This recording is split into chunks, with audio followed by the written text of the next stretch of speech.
ये आंगनवाड़ी केंद्र भी नहीं है, आंगनवाड़ी केंद्र नहीं, शिक्षा, हाँ शिक्षा का स्तर बहुत ही नीचे है। आप दूसरी बात देख लीजिए, ब्लॉक में देख लीजिए, ब्लॉक में आप 1000 से लेकर के 25,000, 30,000, 40,000 तक एक एक पेपर का मांगते हैं। ज़मीन का मोटेशन देख लीजिए, कल एक मेरे भाई मुस्लिम भाई ने फ़ोन किए थे कि देखिए ज़मीन का मोटेशन का 30,000 रुपया मांग रहा है, फिर भी मेरा काम नहीं हो रहा है। हम बोलेंगे तो फिर मिर्ची लग जाएगा, फिर बिरनी काट लेगा सभी कार्यकर्ता को, लेकिन फिर भी हम बोलेंगे, आवाज़ उठाएंगे कि प्राणपुर विधानसभा में विकास होनी चाहिए। मैम इन 5 सालों में कुछ नहीं विकास हुआ है। आप बोले तो भी शिक्षा देख लीजिए, करप्शन देख लीजिए, रोड देख लीजिए, पुल पुलिया देख लीजिए, एक डिग्री कॉलेज होना चाहिए, हर एक पंचायत में स्वास्थ्य केंद्र होना चाहिए। अभी हमारे महिला माता एवं बहन जो प्रसव के समय में 20 किलो 30 किलो 15 किलोमीटर जो जाती है उसको रास्ते में डेथ हो जाता है। आप एक दुर्गापुर में देख लीजिए, मेरे आंखों के सामने जाना हुआ बात, मेरे आंखों के सामने एक बहन प्रेग्नेंट थी, वो जब फ़ोन की एम्बुलेंस वाला को तो एम्बुलेंस नहीं आया, बोला कैसे जाएंगे, उतना बड़ा बड़ा गड्ढा है, कोई टेम्पू टोटो कुछ नहीं है। लास्ट अंतिम समय में हम दोस्तों नमस्कार। जहाँ हर गली मोहल्ले में एक स्टोरी छुपी होती है, और आज की स्टोरी एक ऐसी खास स्टोरी है, एक ऐसी महिला की जो सिर्फ बातें नहीं करती बल्कि बदलाव लाती है। हमारे साथ हैं गुड़िया यादव जी, जो प्राणपुर विधानसभा की सुपर नेत्री, एक अच्छी समाज सेविका, जो महिलाओं, बच्चों, बुजुर्गों और प्राणपुर विधानसभा को बेहतर बनाने की एक अथक प्रयास कर रहे हैं। मैम सबसे पहले आपका स्वागत है और आपका बहुत बहुत धन्यवाद जो आपने अपना समय दिया। जी, प्राणपुर की जनता और युवा को आपके चैनल के माध्यम से मैं सभी को प्रणाम नमस्कार करती हूँ। मैम जैसे आप सोशल वर्क कर रहे हैं, समाज सेविका कर रहे हैं, तो प्राणपुर विधानसभा जैसे क्षेत्रों में आपका शुरुआत कैसे हुआ, या बचपन से शौक था, या ऐसा कोई इंसिडेंट जो आपको इंस्पायर किया? नहीं, कोई शौक़ नहीं था बचपन से। जैसे कि मेरा मायके आजमनगर पड़ता है, ससुराल प्राणपुर पड़ता है, तो कोई शौक़ नहीं था। आते जाते समस्या को देखते, और जैसे कि दादा बाप चाचा सामाजिक लोग जब ये सब बात बोलते थे, हम भी बैठते थे वहाँ 5 मिनट 10 मिनट 20 मिनट 30 मिनट तक हम बैठते थे। बहुत भयानक स्थिति समस्या हम जब सुनते थे और बड़ी होते गए, देखते गए समस्या, तो मुझे लगा सोशल वर्क से जुड़ना चाहिए, तो सोशल वर्क से हम जुड़ गए। और 3 सालों में हम जहाँ समस्या उस तरह का था, जैसे कि रोड, बांध, पुल पुलिया, ये सब का हम आवाज़ उठाते थे। तो इधर 8 महीना से हम दिन रात बराबर करके फील्ड में घूमते और हर एक पंचायत का समस्या हम जानने की पूरी कोशिश किए। अब प्राणपुर विधानसभा में आप देख सकते हैं, कोई भी ऐसा बांध पुल पुलिया अभी तक नहीं बना है, उसका हम आवाज़ उठाते हैं, वीडियो में रखते हैं। मैम प्राणपुर विधानसभा में सोशल वर्क करने में सबसे ज़्यादा आपको किस चीज़ का दिक्कत लगता है, या किस चीज़ का कठिनाई आपको फेस करना पड़ा? हाँ, ये तो बड़ी सवाल है। जैसे कि हम सोशल वर्क करते हैं, कोई भी जैसे कि 30 सालों में 25 सालों में एक जैसे कि पुल पुलिया बांध नहीं बना है, अगर उसका हम आवाज़ उठाते हैं तो मेरे विरोधी पार्टी मेरे पीछे लग जाते हैं, और पीछे लग करके मेरे साथ उल्टा फुल्टा कमेंटबाजी करते हैं। जहाँ तक कि कोई आदमी को पीछे लगा देते हैं गलत सलत हरकत से, कभी गाड़ी छेक लेते हैं, कभी मुझे अनसर्ट धमकी दे देते हैं मुझे कि ये काम छोड़ दो, आप ये काम छोड़ दो। अभी तक हम एक इस तरह का आवाज़ उठाए थे, हम दुर्गापुर वाला बांध वाला आवाज़ उठाए थे हम, तो मेरे पीछे में आदमी लगा था विरोधी पार्टी, और मेरे पीछे मतलब बहुत हाथापाई हुआ था, और वो मुझे मारने का भी धमकी दिया और बोला कि आप सोशल वर्क काम छोड़ दो, आपको कितना पैसा चाहिए तो मैं दूंगा। तो उसे हम बोले कि आप ये बात नहीं बोल सकते हैं, आप मुझे बोल रहे हैं कि कितना पैसा चाहिए, रोजगार चाहिए, हमको देंगे, लेकिन हमको रोजगार मत दीजिए। प्राणपुर विधानसभा में जो पढ़ लिख के युवा बैठे हैं बेरोजगार, उनको आप दीजिए न रोजगार, हमको रोजगार मत दीजिए। हम तो प्राणपुर विधानसभा में जो 5 साल 10 साल 20 साल 25 साल जो समस्या पड़ा हुआ है, जो विकास नहीं हुआ, उसका आवाज़ उठाते हैं, चाहे मेरा जान भी चले जाए, उसका आवाज़ हम उठाते रहेंगे, समझे ना।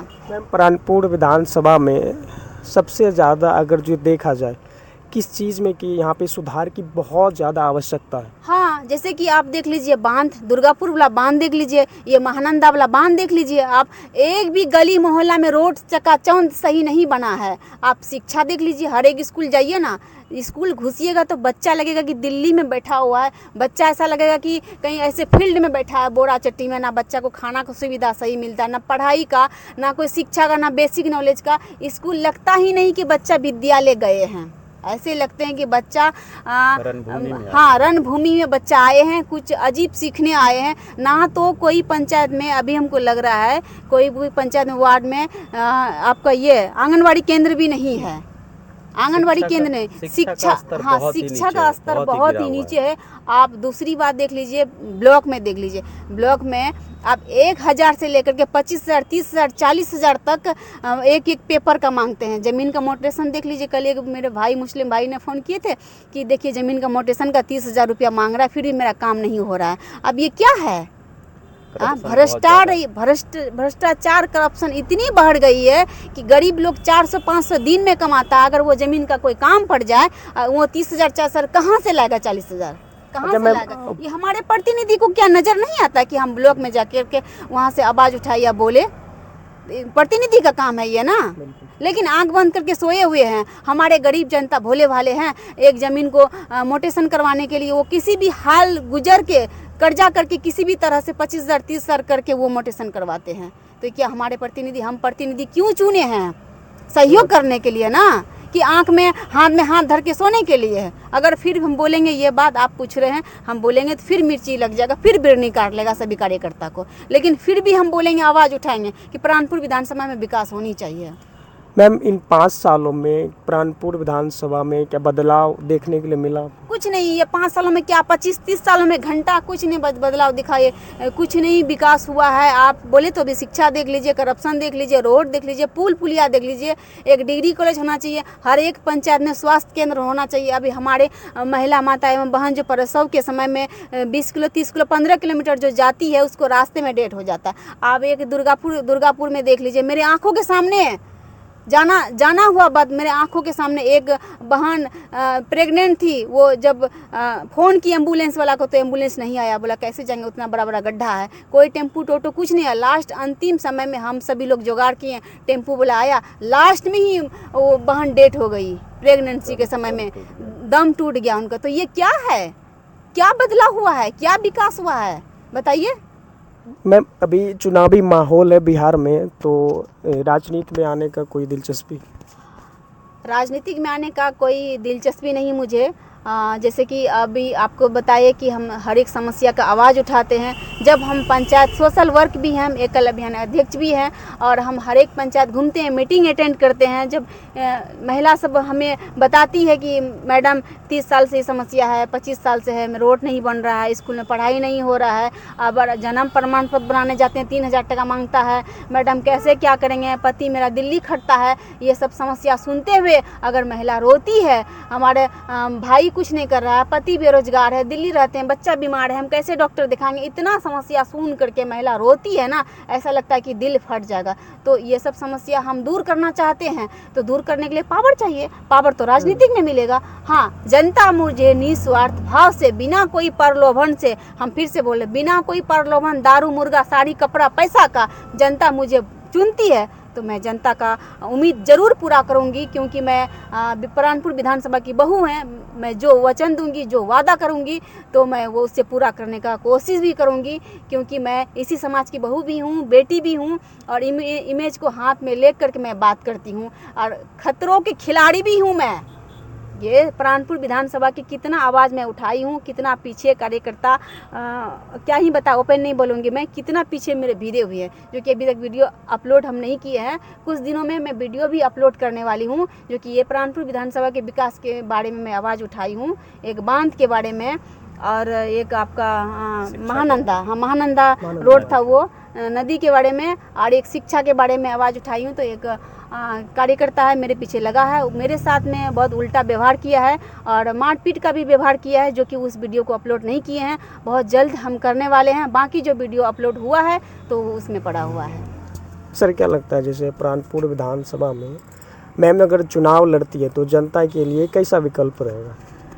देखिए, अगर मैम चुनाव लड़ती है तो जनता के लिए बहुत ही अच्छा विकल्प रहेगा, क्योंकि हमारे समाज को एक जनप्रतिनिधि ईमानदार और सच्चा ईमानदार लीडर चाहिए। बिल्कुल। वो लीडर अगर हम किसी पार्टी के तहत चुनते हैं तो वो नहीं मिलता है हमें। देखिए, अगर हम ये एक बात बताना चाहेंगे कि अगर हम पार्टी के तहत, जाति के तहत, जाति या पार्टी में जाते हैं, या धर्म के नाम पर लीडर को चुनते हैं तो वो हमारे समाज का काम नहीं करेगा। ये चुनाव कोई राज्यसभा का चुनाव नहीं है, लोकसभा का चुनाव नहीं है, ये चुनाव विधानसभा का है। तो विधानसभा का चुनाव में हमें समाज के लोग चाहिए, समाज के लीडर चाहिए, समाज के जनप्रतिनिधि चाहिए, जो समाज की समस्याओं को देखे, समाज की समस्याओं पे काम करे।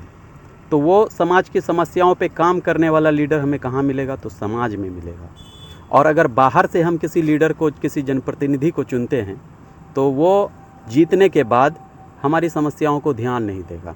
जैसे सर मान लीजिए मैम अगर प्राणपुर विधानसभा से भारी मतों से विजय होता है तो प्राणपुर की जो समस्या है सबसे पहले किन समस्याओं का निदान होना चाहिए? देखिए, मैम के पास बहुत सारी मुद्दाएं हैं। जैसा कि आपको हम बता दें कि जितनी सारी मुद्दाएं हैं, रोड, सड़क, बिजली, नाला, ये तो खैर जो भी विधायक बने, एमएलए बने तो उनको नज़र आएगा ही, वो तो उस पर काम करेंगे ही करेंगे। लेकिन उसके बाद जो सारी मुद्दाएं हैं, जो सारी काम है, उन पर मैम का फोकस है। और उन पर फोकस मैम का इसलिए है कि उन सभी मुद्दाओं पर कोई भी काम नहीं कर रहा है और कोई भी आज तक ध्यान भी नहीं दिया है, चर्चा भी नहीं करते हैं। जैसे कि अभी हमारे यहाँ प्राणपुर विधानसभा में बहुत सारे जीते हुए सदस्य भी हैं और हारे हुए भी सदस्य हैं। तो सिर्फ रोड बना देने से, नाला बना देने से विकास नहीं हो जाता है।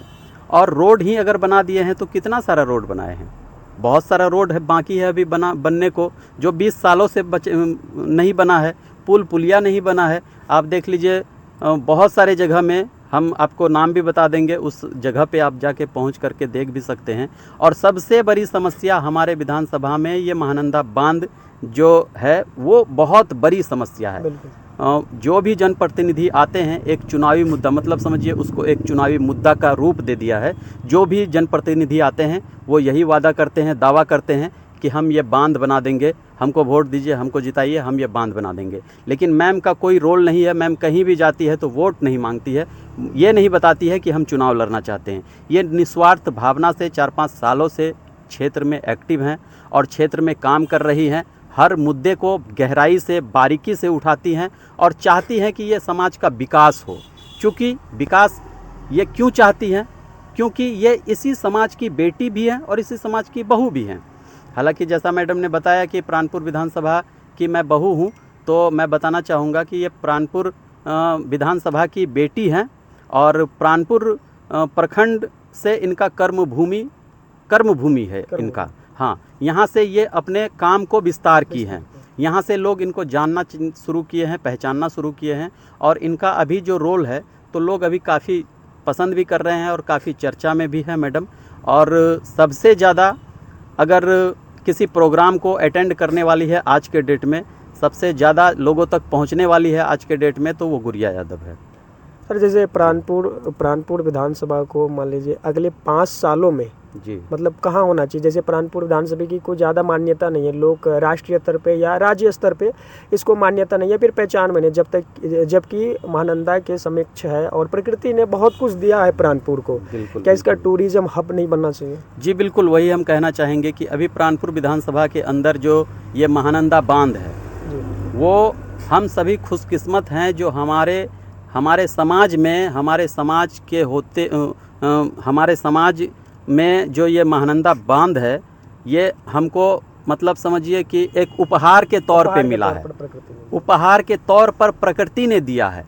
तो इसे हम अगर एक टूरिज्म सिस्टम, यहाँ टूरिज्म पॉइंट अगर यहाँ पे बना दिया जाए तो यहाँ की जनता को, यहाँ के अगल बगल के क्षेत्र की जितने भी जनता हैं सभी को रोजगार यहाँ से मिल सकता है। अगर ये महानंदा बांध टूरिज्म पॉइंट बन जाए, मंदिर बन जाए, धर्मशाला बन जाए तो यहाँ पर बहुत सारी जनताओं को रोजगार मिलने का काम बहुत आसानी से, एकदम रोजगार मिलेगा और लोगों का यहाँ पर एक बिजनेस भी मिल जाएगा। मतलब क्या बताएं वो। और बिहार में प्राणपुर विधानसभा, बिहार में ही नहीं पूरी दुनिया में नाम प्राणपुर विधानसभा का जाएगा। बिल्कुल। प्राणपुर विधानसभा में बहुत सारी समस्या है। मैम प्राणपुर विधानसभा में काफ़ी ज़्यादा एक्टिव है और लगातार लोगों की मदद कर रहे हैं और लोगों की आवाज़ उठाने का प्रयास करते हैं और नेताओं तक वहाँ तक मुद्दा पहुँचाने का हाल प्रयास करते फिलहाल हैं। में ही हम आपको बताना चाहेंगे मैडम के द्वारा अभी बाढ़ पीड़ित जो समस्या हुई थी, लगभग प्राणपुर प्रखंड में 7 पंचायतों में बाढ़ का पानी जो है कहर ढा दिया था। बिल्कुल। तो वहाँ पर कोई भी जनप्रतिनिधि नहीं पहुँचे थे, ना ही कोई नेता पहुँचे, ना ही कोई जनप्रतिनिधि पहुँचे, ना ही कोई समाज सेवी का वहाँ पे पहुँच पाए। लेकिन मैडम ने वहाँ पर पहुँचकर उतनी रात में सुबह निकलती थी और रात में आती थी, 12 बजे, 1 बजे, 2 बजे रात में आती थी और पानियों में घुस करके सूखा राशन वितरण करने का काम की है और वहाँ के लोगों को सुरक्षा देने का काम की है। तो ये हाल फिलहाल की बात है।